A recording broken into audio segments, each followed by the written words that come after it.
Au terme de la 23e session du comité de suivi de l'accord pour la paix, les partis ont beaucoup avancé sur les questions des collectivités locales et leur administration et sur la question des quotas et critères d'intégration des ex-combattants.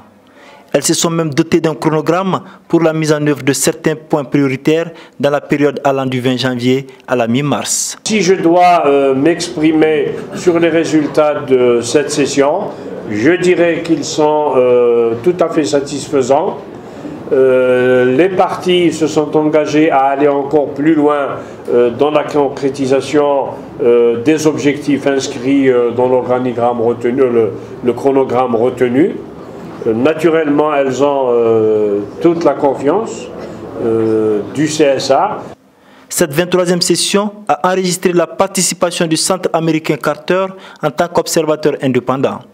Une mission qu'il entend mener en toute impartialité. Nous abordons ce mandat avec une profonde humilité et dans le respect absolu de l'impartialité.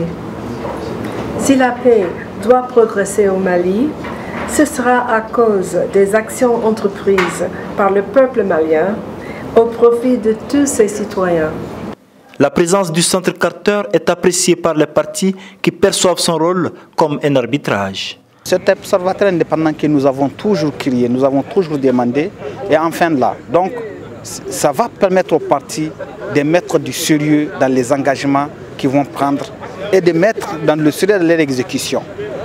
Et l'observateur sera témoin de d'où viennent les blocages. En attendant la 24e session, les partis ont promis de respecter les engagements pris pour un retour rapide de la paix en vue de la bonne tenue de l'élection présidentielle qui aura lieu dans 6 mois.